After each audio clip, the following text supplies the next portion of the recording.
안녕하세요. 연금술사 김성일입니다. 오늘은 2021년 7월 저의 그 절세 3총사 계좌의 수익을 공개하는 날입니다. 오늘 촬영일은 8월 5일이고요. 생각보다 시간이 굉장히 빨리 지나가는 것 같습니다. 요즘 증시 어떤가 네이버 한번 검색을 해봤어요. 그래서 미국 고용이 호조, 패드가 정책을 바꿀지 걱정이 된다 이런 얘기들이 있죠. 테이퍼링을 한 해 만에 하는 얘기들이 있고요. 그리고 포스트 테슬라 다음 누구냐를 찾는 그런 기사들도 있고, 미국과 나머지 국가들의 주가 차별화가 왜 나타나느냐, 이런 얘기들도 있고요. 주가 차별화라는 건 누구는 올라가는데 누구는 안 올라간다 이거죠. 근데 이게 항상 나타나기 때문에 항상 나타나는 거라는 걸 알면 크게 이제 불안해할 필요는 없는데, 한국만 갖고 있거나 중국에 많이 베팅했다, 아니면 미국만 갖고 있다 이런 사람들인 경우에 조금 다른 감정 차별화가 나올 수도 있겠네요.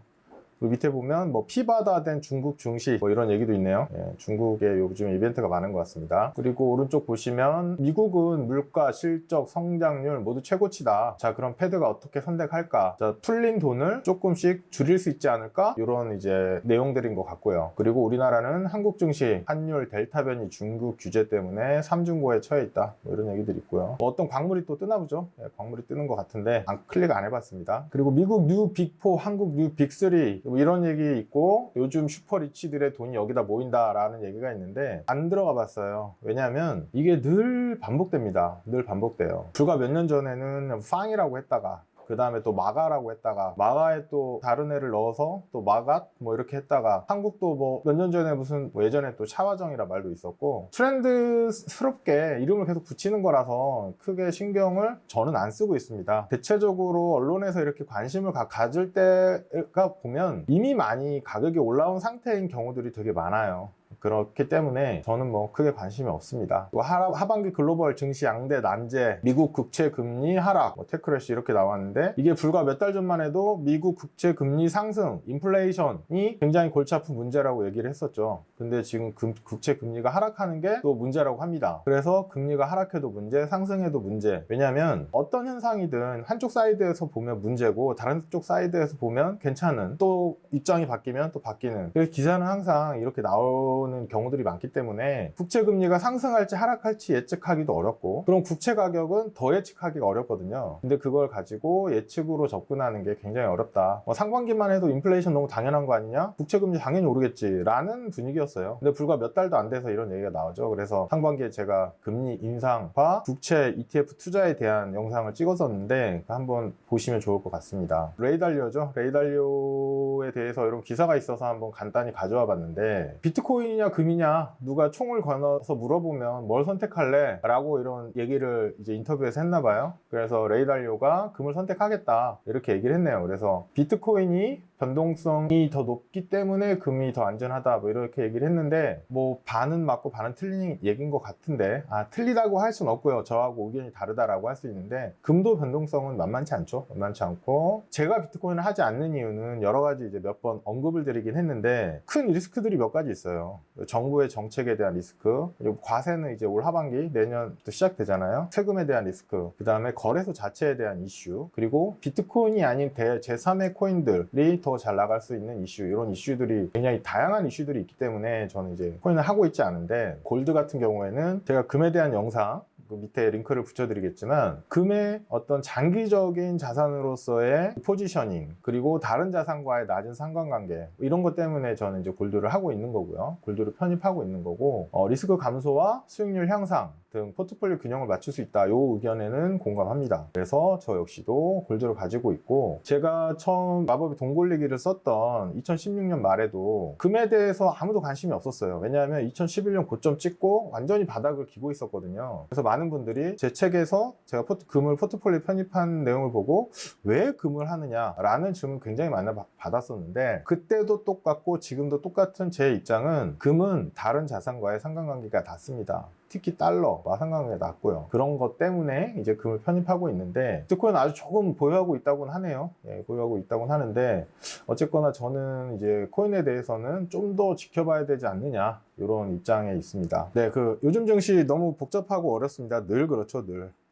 아까도 말씀드렸지만 금리가 올라도 걱정, 떨어져도 걱정, 인플레가 와도 걱정, 아니어도 걱정이죠. 근데 증시를 잘 몰라도 되는 게 자산 배분 투자입니다. 제가 그래서 사실 이런 기사를 자주 안 봐요. 안 보는데 일단 뭐 한 달이 또 지나서 7월 말이죠. 7월 말이 지났기 때문에 7월 말 기준으로 한 달 수익률을 보면 연금저축이 2.4%로 조금 높은 편이고요. ISA 1.3%, IRP 0.45% 이렇게 나왔습니다. 이 화면에 대해서 궁금해 하시는 분들이 있는데 저는 지금 현재 절세 3총사 계좌를 미래에셋 증권에서 운영을 하고 있어요.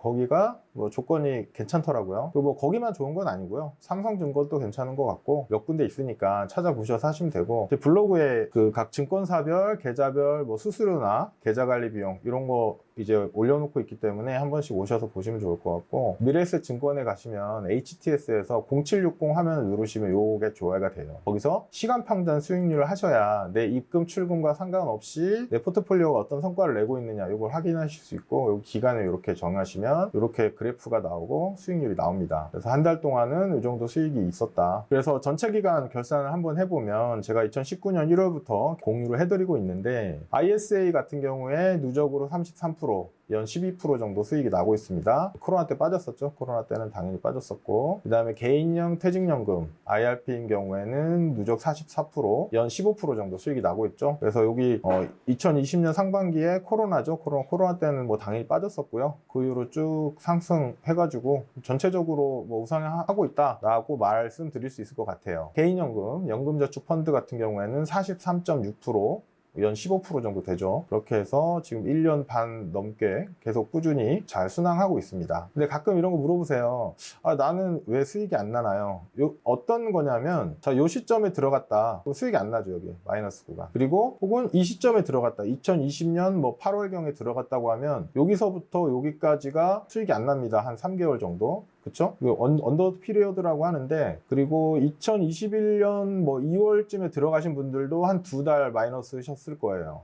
수익 안 나는 구간. 그러니까 어떤 투자도 어떤 투자 전략도 모든 시간 올타임 하이 할 수는 없어요. 항상 플러스일 수는 없어요. 그래서 내가 들어간 게 하필 좀 안 맞는 이 전략과 안 맞는 시장이었으면 그 기다려야 하는 시간이 항상 필요해요. 그렇기 때문에 투자를 하기 전에 먼저 전략에 대해서 검토를 꼼꼼히 하고 투자를 시작한 이후에는 그 이후에는 의심 안 하는 게 오히려 더 유리합니다. 했다가 좀 아닌 것 같은데 그래서 한 2달 만에 또 뺐다가 다른 걸로 했다가 뭐 이러시면 그야말로 계속 뒤따라가기만 하다가 손실은 손실대로 보고 장기 수익을 못 누리는 이런 경우들이 많이 발생하기 때문에 주의를 하셔야 되고요. 그리고 이제 그런 분들도 계세요. 지금 코스피가 너무 많이 올랐다. S&P가 너무 많이 올랐다. 조정을 좀 받으면 그때 들어가겠다라고 하시는 분도 계신데 조정 받으면 못 들어갑니다. 심리적으로. 그러니까 투자는 심리 게임이거든요. 그러니까 제일 좋은 건 코로나 때 이 빠졌을 때 들어가는 게 제일 좋았을 건데 이렇게 빠졌을 때 코스피 지수가 1400 갈 때 사람들이 뭐라고 했냐면 1000까지 갈 것이다. 2008년 금융위기처럼 그런 얘기가 있었어요. 그래서 더 기다렸다 들어가겠다라고 했는데 1400 찍고 바로 반등해서 지금 3,000 이상 헐헐 날아가고 있잖아요. 이제 타이밍 잡는 건 너무 어렵다는 거죠. 그게 불가능하다는 뜻이 아니라 너무 어렵다. 확률적으로 일반인이 하기에 너무 어렵고 일단 저는 못하기 때문에 그 부분은 이제 접고 가는 거죠. 그래서 뭐 이거는 이제 월별로 한번 비교를 해본 건데요. 뭐 3월 같은 경우에는 ISA만 플러스고 얘는 마이너스였어요. 그래서 뭐 포트폴리오에 들어있는 그 상품 라인업이 조금씩 달라요.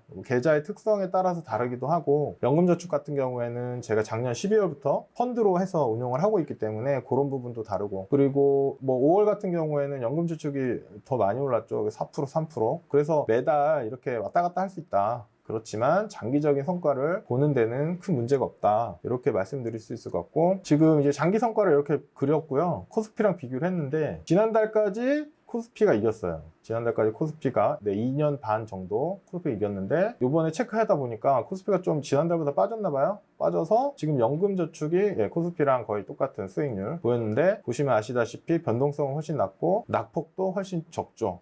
그래서 안정적으로 우상향한다. 그리고 수익은 챙기면서 위험은 낮춘다. 이런 게 자산 배분의 장점이라고 할 수 있겠습니다. 저희 주식 미치고 출시된 거 다들 알고 계실 거고요. 여기에 가시면 그 종목이랑 비중 이런 게 다 있기 때문에 좀 가입하셔서 한번 받아보셔도 좋을 것 같습니다. 감사합니다. 여기까지 하겠습니다.